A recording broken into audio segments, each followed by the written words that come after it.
Hi, and welcome back to another episode of the History of an Anime. I'm your host, Chow, and in today's episode, I want to go over some more of the MyAnimeList, and the year is going to be 1984. But again, before we begin, I have to remind you all to go down below, click like, and click subscribe. And now, of course, the new YouTube thing is you have to now click notify, because now my videos don't get recommended by YouTube unless you click notify, so that I can actually notify you when the videos come out. All right, so please go down there and do that for me, please. Thank you. And also now, of course, it was mentioned I've also got an anime database, which shows all the episodes that I'm making. Again, the comment below, and the link is below. All right. So the year is going to be 1984. Now, the significance about this particular year is, again, now I'm going to be right now currently in Prince George, taking grade 11 at high school. I have no idea what Japanese animation is at this time. Just from what I've seen on basically TV, I've not seen things like Robotech yet, and even in school, no one really talks about Japanese animation. There's only like one person I can remember. Alan Oyama is the only Japanese person other Japanese person that's in my school, and I myself is a visible minority in our high school. Probably one of maybe 10 Asians in the entire school. So I really had no inkling that Japanese animation was good, and how much I was going to get into Japanese animation. But a lot of these titles are titles which will get the early recognition through a lot of trading and a lot of interest through the CFO. And basically I want to go through this list and indicate that, and basically give you an indication of how popular these things were and how accessible these things were in the trading circles and as animes. And then, of course, at the end I will give you my sort of talk recommendations for this particular year. And again, you might want to just have a quick breather and check them out. Okay, so without further delay, let's begin. Okay, so first we can begin with the winter season of 1984, and right off the beginning of the list I see Heavy Metal L-Gaim. So again, this is a really nice, really popular series. Again, it's going to be a lot of sort of methods, again, sort of that same sort of Zeta Gundam sort of feel of it. And it was really quite interesting story. It was one of the stories that I really wanted to get into fan subbing and get into, so get that show translated so I could actually understand it more. So that was definitely one of the ones that had the motivation right there for me to go and do that. Okay, another series is Wingman. Now, Wingman was one of those episodes where I think I got a few of them off of Asa when we were doing some trading with his friend Hiroshi, and I don't think it was all that good. I'm not really into those Sentai type shows anyway, so I kind of skipped over that one. All right, so then the other series, we skip over here. Galveon. Knew what it was, but no one really actually had episodes of it. Now we'll just skip over all the episodes that are ongoing, because I've already covered them in the previous episode. So we just scan through all that and go right to the movies and the OVA specials and that kind of stuff that happened there. So that's what we got here. Okay, and right away I see the big blockbuster movie Nausicaa, Valley of the Wind. Is a big Miyazaki film that came out at that time, and a lot of people was really interested in that one. Again, there's some funny translations and that kind of stuff that for this particular one that was out there, but definitely the animation was very great for this movie, and very popular. Yudasura, Beautiful Dreamer, yeah, that's another one of the key core Yudasura movies of the 5 that they made. So this is the second one, Beautiful Dreamer. It was really nice.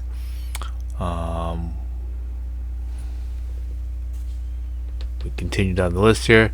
I can see that there is Locke the Superman, Shojin Locke. again, in that entire era of psychic power people, that one was very popular. Again, a lot of people had this one, so it was really it was well distributed. Okay, and this is not a very common title, but it was out there. People referred to this one as Sherlock Hound, and basically it was like a dog version of Sherlock Holmes, and so I it wasn't really common. The odd person did have it on their on their trading list, and it was something that was sort of I heard that it was supposed to be fairly okay, so I got it, and then I didn't really like it. So and I can see there's another Doraemon mixture kind of movie there, so it's like, okay, whatever. The special this year, again, nothing too significant there. So that pretty much wraps up for the winter season. Let's go and proceed on to the next one here, and we'll go on to spring for 1984. Okay, so right at the beginning of the list, again, right at the very new series for Lupin the Third. So this is the third season of the Lupin the Third series. It had some interesting episodes, definitely some, people were trying to collect this one, here and there. I really wasn't a fan of the artwork. The stories were really good and the movies were really good for Lupin, but again, I didn't really follow the series for that one because I just didn't really enjoy the artwork for that. Another key title, of course, is Southern Cross. Okay, so this is your the middle series for the Robotech series. Okay, the next big series is Giant Gorg. So this is this is done by Yaz. So obviously you'll know him for movies like Arion, and he'll be making Venus Wars later on in the future. So this is a very popular series.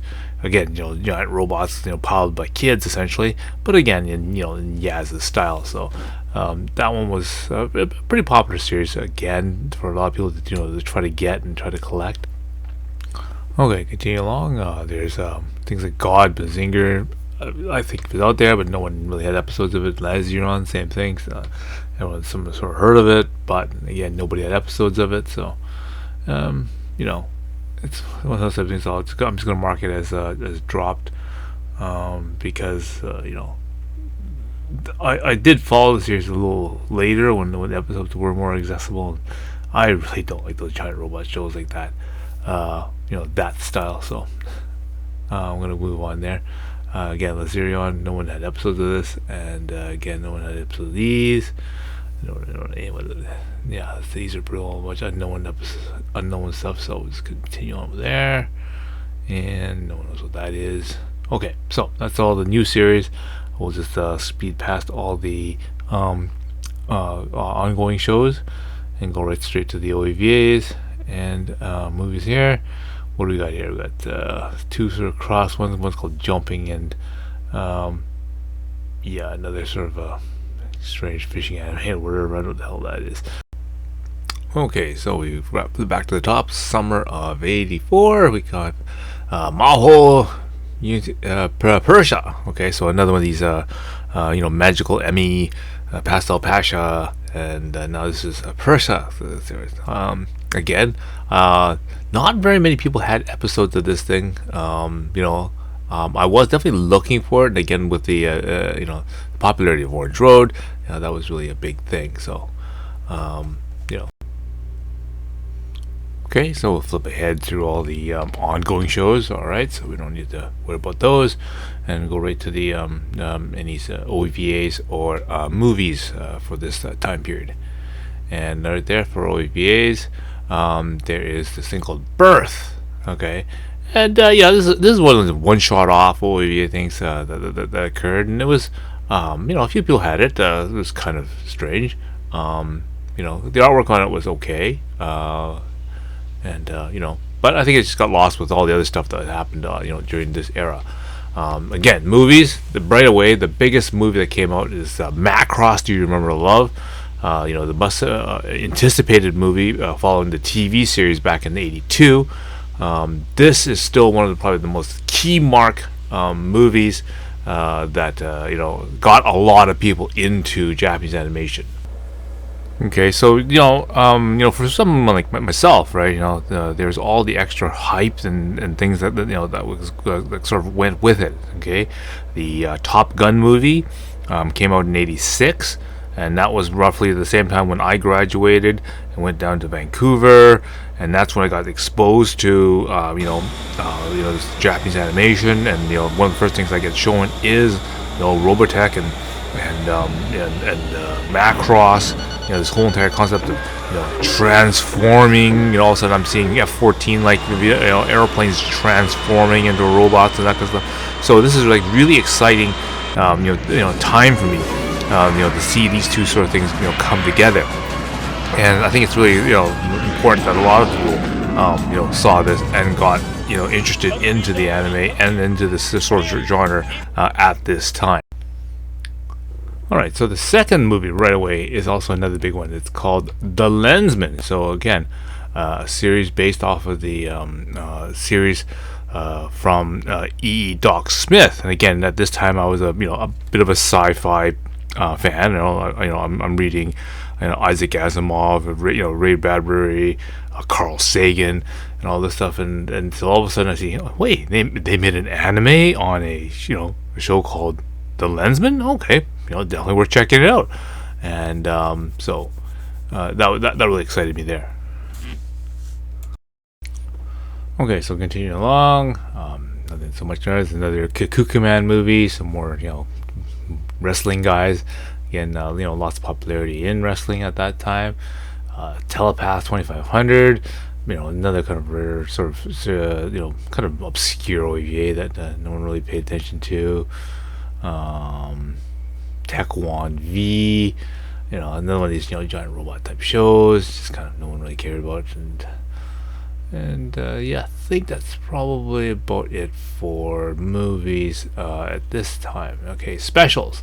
Again, the Kikukuman special movie, again, really been popular, in wrestling shows, and of course Nine, another one of these baseball love story things, all virtually done the same sort of way as Touch. Okay, so the next season, right at the very top again, we have Fist of the North Star. So the original big fighting series. Of course, my favorite saying, "Omae wa shindaru," comes from that one. So I remember getting episodes of this from Asa. And of course, the Fist of the North Star movie was a really big, pivotal one. Again, a lot of influence from the Chinese martial arts movies that I remember watching when I was young. So, this is a really, really, good movie at that sort of time for me as well. Okay, so the next series here is Sherlock Hound. This is the the difference is this the TV series was they also had a movie for it. And very few people had this episode, and I really, another few episodes I did see, I didn't, really care about, the animal adaptation of, the Sherlock Holmes kind of thing. So I kind of went right over it. The next one is Bismarck. Okay, so this came out as, Saber Riders and the Star Sheriffs, and that's how I first saw it as well. And again, multiple, stage transforming robot. I thought that was kind of interesting. And it had a really good story. I wanted to figure out how that whole nether thing would work. And so that was kind of pretty interesting. The concept was kind of wacky, because they kind of made it more like the cowboy thing was kind of a little done. But it was kind of neat. Lensman, of course, and that was in addition to the movie that was released. Now this is the actual TV series for Lensman. So drill more, content, more drawn out story. Again, based off the books from E. Doc Smith. So that was good. And what else we got here? Mighty Orbots. Some people, might have gotten into that series. Giant robot kind of thing. Again, actual episodes of the series were really kind of tough. I think a lot of people passed over this series. And again, same with me. Not really into that kind of thing. Although I know, some people are into that kind of, Sentai kind of stuff. But I kind of, went over that, so I'll pass it over. And okay, so go back over all the normal TV shows and that kind of stuff, and go right to the OVAs. Right to the OVAs. We have the Creamy Mommy OVA. Again, obviously I missed this, when it first came out, but because after I got so interested in Orange Road, I started looking for more stuff made by Kimi Takada, and of course that's what brought me on to Creamy Mommy. It's all right. I mean, it's more of an artistic thing, and again, it's a magical girl show, so you kind of have to like that kind of stuff and whatnot. Okay, and so we're gonna move on here to the movies, and we have the Doctor Slump movie, another Kukuku movie, and that's really about it. Yeah, that's nothing else for this quarter. Okay, so that was the year 1984, and just like I did the previous one, if someone asked me, can you give me your top recommendations for 1984? I broke it down. I'd say they're going to be give you the top 4 TV series and the top 4 movies, and not in any particular order. But I'll go start with the TV series first. The most significant shows from 1984. I'll give you my top 4. I'd start with Heavy Metal L-Gaim. That's a really good series, and again, that's part of the reason I wanted to fan sub this one, because I really wanted to know what was going on with that show. So that's that was one with it. That was a good one there. The show is, I think, available for online streaming, and from Japan. There's a whole bunch of Hong Kong knockoff things, including off of Tatsunoko DVD.com, which is probably a place you don't want to go and get your stuff from, because they're a bunch of bootleggers. But definitely do check that show out. The other show that you want to check out is, of course, Southern Cross. And a lot of people got into Robotech because of that series. Very, very pivotal anime there. Fist of the North Star, whether it's the movie or the TV series, definitely do check that one out. And of course, the other major show that a lot of people did see and got influenced into anime is, of course, Saber Riders and the Star Sheriffs, or Bismarck.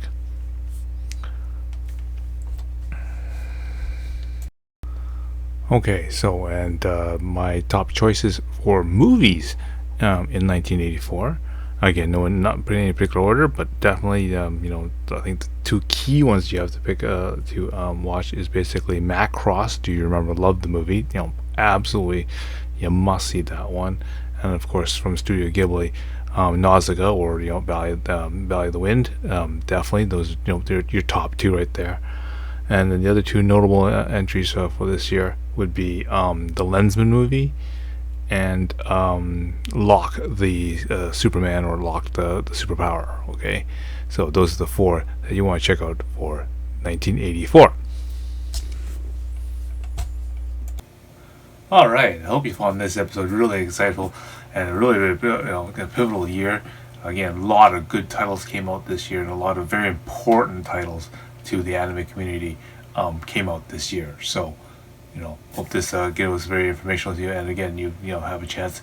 Please have a way to check some of these out, just to see for yourself what the animations were for them. All right, and again, I will continue more and get into more of these animes as in the next episodes to come. So do remember to hit subscribe and click notify. Okay, so until next time, see you again.